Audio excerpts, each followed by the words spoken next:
이 프제발스키의 말들은 거의 2세기 만에 광활한 초원을 달리는 최초의 말들입니다. 중국이 가장 척박한 사막 지역 중 한 곳에 소수의 야생마를 방사했을 때 많은 과학자들은 실패를 예상했습니다. 풀이 거의 자라지 않았고 토양은 콘크리트처럼 단단했으며 그 땅은 확장되는 고비 사막에 맞선 싸움에서 계속 밀리고 있었습니다. 이 말들은 여러 세대에 걸쳐 인간의 보호 아래 사육된 개체들이었습니다. 서류상으로는 성공 가능성이 전혀 없어 보였습니다. 하지만 몇 년이 지나자 말발굽 아래에서 변화가 시작됐습니다. 죽어있던 토양이 물을 머금기 시작했습니다. 잊혀졌던 씨앗들이 싹을 틔웠습니다. 곤충들이 돌아왔고 새들이 그 뒤를 따랐으며 거의 20년 동안 생명력이 없어 보였던 땅에 녹색 지대가 퍼져나갔습니다. 절박한 보전 프로젝트로 시작된 이 실험은 더 큰 의미를 갖게 되었습니다. 자연이 기계나 숲 혹은 인간의 공학 기술보다 더 효과적으로 사막을 되살릴 수 있는지를 시험하는 실험이 된 것입니다. 왜 이것이 과학자들을 충격에 빠뜨렸는지 이해하려면 먼저 말들이 사라졌던 순간으로 돌아가야 합니다. 만년 동안 야생마는 이 지역의 풍경을 만들어 왔습니다. 그들의 발굽은 토양을 부수었고 초식을 통해 초원을 형성했으며 이동하면서 씨앗을 초원 전역으로 퍼뜨렸습니다. 하지만 1969년 그들은 사라졌습니다. 마지막으로 확인된 목격 기록은 소련 지질조사팀이 남긴 것이었습니다. 말라버린 진흙 위의 발굽 자국과 사막의 풀에 걸린 황갈색 털이 전부였습니다. 그 이후로는 아무런 흔적도 없었습니다. 말들이 땅을 밟지 않게 되자 토양은 연구자들이 생물학적 콘크리트라고 부르는 상태로 굳어졌습니다. 비는 여전히 연간 4인치에서 6인치 정도 내렸지만 토양 속으로 스며들지 못하고 표면을 흘러 증발해 버렸습니다. 씨앗은 발아할 수 없었습니다. 질소 수치는 급감했습니다. 1974년에는 일부 토양 샘플이 달의 먼지와 비교될 정도였습니다. 땅은 여전히 존재했지만 생물학적으로는 죽어 있었습니다. 그리고 사막이 움직이기 시작했습니다. 1982년 위성 사진은 고비 사막이 10년마다 70km씩 확장되며 초원, 농지, 도로, 마을을 삼키고 있다는 사실을 보여주었습니다. 1000마일 이상 떨어진 베이징도 며칠씩 지속되는 황사 폭풍의 영향을 받았습니다. 1983년 3월 한 차례 폭풍은 중하르 분지의 표토 43,000톤을 수도에 쏟아부었습니다. 병원들은 호흡기 응급 환자가 300% 급증했다고 보고했습니다. 사람들은 사막을 들이마시고 있었던 것입니다. 중국은 가능한 모든 방법을 시도했습니다. 1978년에 시작된 말리 녹색장성 프로젝트는 북부 전역에 걸쳐 4,500km 규모의 방풍림을 조성하는 것을 목표로 했습니다. 하지만 나무들은 사막이 제공할 수 없는 물을 필요로 했습니다. 일부 지역에서는 지하수 수위가 12m나 낮아졌습니다. 나무들은 아래쪽부터 말라 죽어갔습니다. 기술자들은 집 격자, 관목, 모래 고정 시스템도 시도했습니다. 하지만 어느 것도 근본적인 해결책이 되지 못했습니다. 1985년이 되자 신장의 농업 생산성은 34% 감소했습니다. 여러 예측 모델은 베이징이 2050년까지 사실상 사람이 살기 어려운 지역이 될 수 있다고 경고했습니다. 바로 그때 중국 생태학자 양젠민기 정부 회의에 들어와 불가능해 보이는 아이디어를 제안했습니다. 불도저와 조림 사업으로 사막과 싸우는 것을 멈추십시오. 마지막 빙하기 이후 이 땅을 살아있게 유지해온 동물을 다시 데려오십시오. 야생마를 되돌려 놓으십시오. 회의실은 그 아이디어를 반기지 않았습니다. 하지만 기존 대책들이 너무도 완벽하게 실패했기에 이 계획은 몇 달 만에 승인되었습니다. 문제는 여전히 남아 있었습니다. 동물원에서 태어난 말들이 도시를 삼켜버리는 사막에서 어떻게 살아남을 수 있을까? 프르제발스키 말은 단순한 말 품종이 아닙니다. 이들은 66개의 염색체를 가지고 있는 반면 가축화된 말은 64개를 가지고 있습니다. 이들은 한 번도 가축화된 적이 없고 길들여진 적도 없으며 진정으로 인간에게 복종한 적도 없습니다. 인간이 다른 말들을 속도나 힘을 위해 개량하는 동안 이 말들은 빙하기를 보여주는 살아있는 창으로 남아 있었습니다. 하지만 1985년 무렵 그 창은 거의 닫힐 뻔했습니다. 개체 수는 약 900마리에 불과했고 모두 사육 상태였습니다. 이 종의 모든 혈통은 1899년부터 1903년 사이에 포획된 개체들로 거슬러 올라갑니다. 제2차 세계대전 이후 개체 수는 31마리까지 줄어들었고 번식이 가능한 개체는 단 9마리뿐이었습니다. 그런 상황에서 중국으로 보낼 말들이 남아 있었다는 것 자체가 기적이었습니다.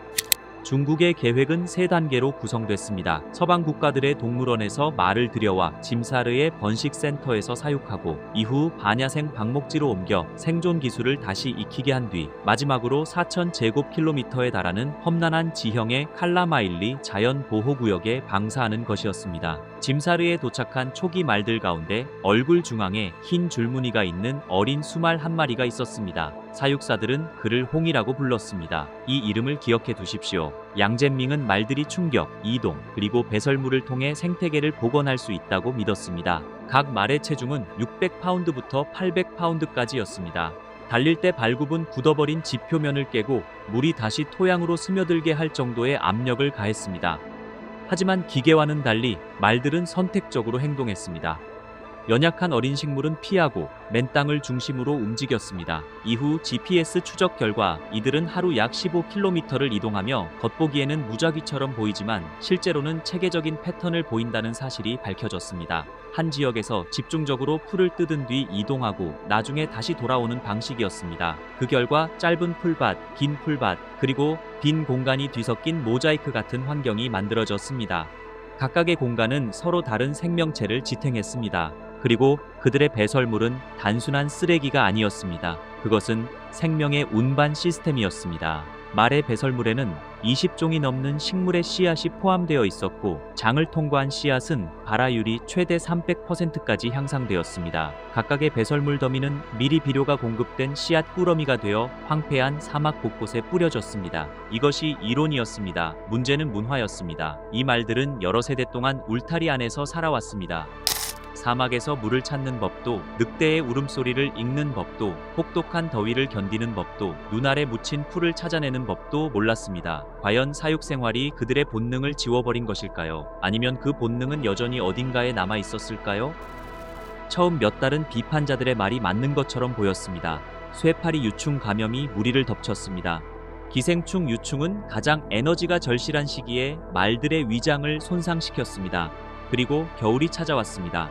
기온은 마이너스 42도까지 떨어졌습니다. 바람은 칼날처럼 초원을 가로질러 불어왔습니다. 눈은 3피트 두께로 풀을 덮어버렸습니다. 말 7마리는 동상을 입었고 암말 2마리는 유산했습니다. 양젠밍의 팀은 쌍안경으로 그들을 지켜보며 무리가 붕괴 직전이 아닌 한 개입하지 말라는 지침을 따랐습니다. 언론은 이미 프로젝트의 부고 기사를 쓰기 시작했습니다. 그런데 말들은 누구도 사육 환경에서는 본 적 없는 행동을 하기 시작했습니다. 수말들은 발굽으로 얼음을 깨서 물에 접근했습니다. 암말들은 폭풍 속에서 만가지들을 보호하기 위해 원형 대형을 만들었습니다. 말들은 앞다리로 눈을 밀어내 묻혀있던 풀을 드러냈습니다. 또한 어느 경사면은 바람에 눈이 치워졌고 어느 곳은 깊은 눈더미가 쌓여 있는지도 배워갔습니다. 그들은 단순히 살아남고 있는 것이 아니었습니다. 기억하고 있었던 것입니다. 1987년 봄이 되자 말들이 방목했던 지역에서 17년 동안 보이지 않았던 풀들이 다시 싹을 틔우기 시작했습니다. 생물량은 방목되지 않은 지역보다 43% 증가했습니다. 수분 보유력은 23% 상승했습니다. 비가 더 많이 온 것이 아니라 발굽이 단단한 지표면에 수많은 작은 홈을 만들었기 때문이었습니다. 2년째는 질소 수치가 37% 증가했습니다.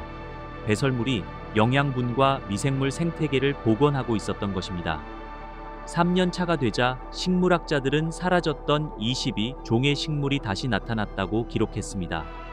그 씨앗들은 거의 20년 동안 휴면 상태로 남아 있었습니다. 중하르 분지는 죽어 있었던 것이 아니었습니다. 단지 잠들어 있었을 뿐이었습니다. 그리고 말들은 그것을 깨우는 방법을 알고 있었습니다.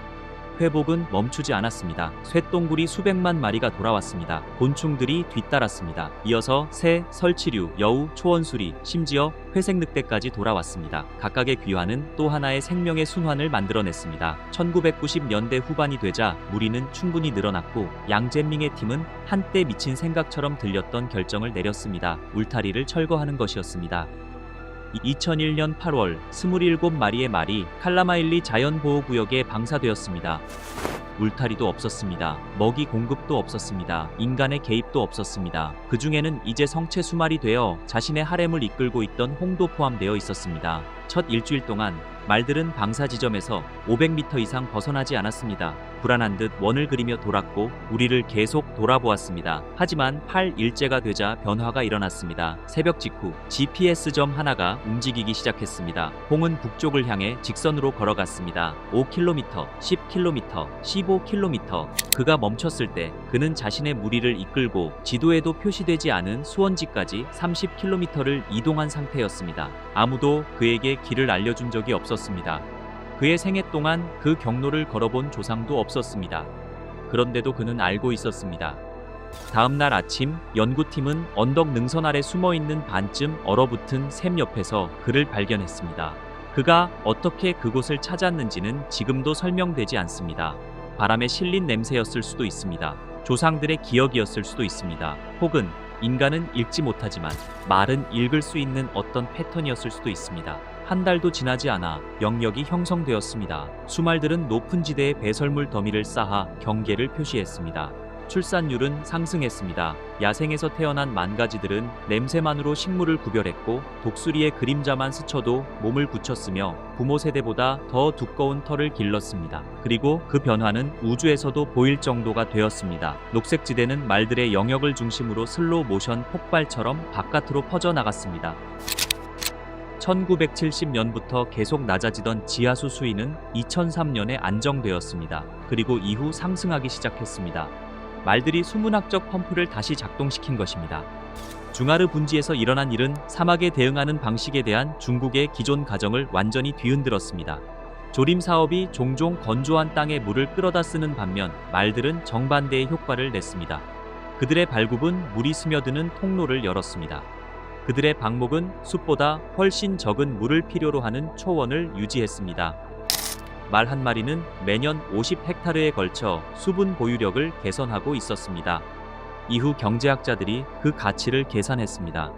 토양 복원, 씨앗 확산, 수분 보유, 탄소 저장, 생물 다양성 지원 효과를 모두 합치자 말 한 마리당 연간 약 47,000달러의 가치가 나온 것입니다. 2023년이 되자 최초의 11마리는 534마리로 늘어났습니다. 이 무리는 26,700헥타르를 관리하고 있었고 매년 약 2,500만 달러 규모의 생태적 가치를 창출하고 있었습니다. 홍의 후손들은 보호구역 전역에 퍼져 있었습니다. 말들이 방목하는 지역에서는 사막이 매년 47헥타르씩 후퇴하고 있었습니다. 이 모델은 다른 나라로도 확산되었습니다. 몽골은 1992년 후스타이 국립공원에 야생마를 방사했습니다. 카자흐스탄은 골든 스텝 프로젝트를 시작했습니다. 러시아도 관련 데이터를 연구하기 시작했습니다. 모든 사례가 같은 교훈을 가리켰습니다. 생태계는 위에서 아래로만 복원할 수 없습니다. 때로는 진화가 이미 검증한 해법을 이용해 아래에서 위로 복원해야 합니다. 중국은 현재 2040년까지 야생마 2,500마리를 목표로 하고 있습니다. 모델에 따르면 그 정도 개체수는 10만 헥타르 이상의 토지를 복원하고 매년 4만 3천 톤의 탄소를 저장하며 수백 종의 생물을 지원할 수 있습니다. 만약 이 계획이 성공한다면 중하르 분지는 식재, 관계, 공학 기술이 아니라 야생마의 발굽에 의해 되살아난 최초의 사막이 될지도 모릅니다. 그 11마리는 단순히 멸종 위기마를 다른 곳으로 옮긴 것이 아니었습니다. 그들은 수십만 년에 걸쳐 진화하며 경관을 유지하도록 정교하게 다듬어진 생물학적 기술이었습니다. 우리는 그저 모든 것을 직접 하려는 태도를 멈추고 발굽을 가진 전문가들에게 맡기기만 하면 됐습니다. 그리고 여기에는 불편한 질문 하나가 남습니다. 인간이 몰아낸 생태계 엔지니어들을 다시 데려온다면 얼마나 많은 환경 재앙을 복구할 수 있을까요? 미국 대평원을 형성했던 들소, 유럽의 숲을 유지했던 늑대, 아프리카 사바나를 가꿨던 코끼리들 말입니다. 인류는 현대시대 내내 자연을 설계하려고 노력했습니다. 하지만 자연은 이미 해답을 설계해 놓고 있었습니다. 우리는 그것을 죽였고 그 해법마저 잊어버렸습니다. 여러분의 생각을 댓글로 남겨주세요. 인간이 망가뜨린 땅을 복원하기 위해 여러분이라면 어떤 생태계 엔지니어를 되살리고 싶으신가요? 그리고 대륙의 모습을 바꾼 동물들에 대한 더 많은 이야기를 보고 싶다면 구독 버튼을 눌러주세요. 다음 이야기는 지금까지 중 가장 놀라운 이야기가 될지도 모릅니다.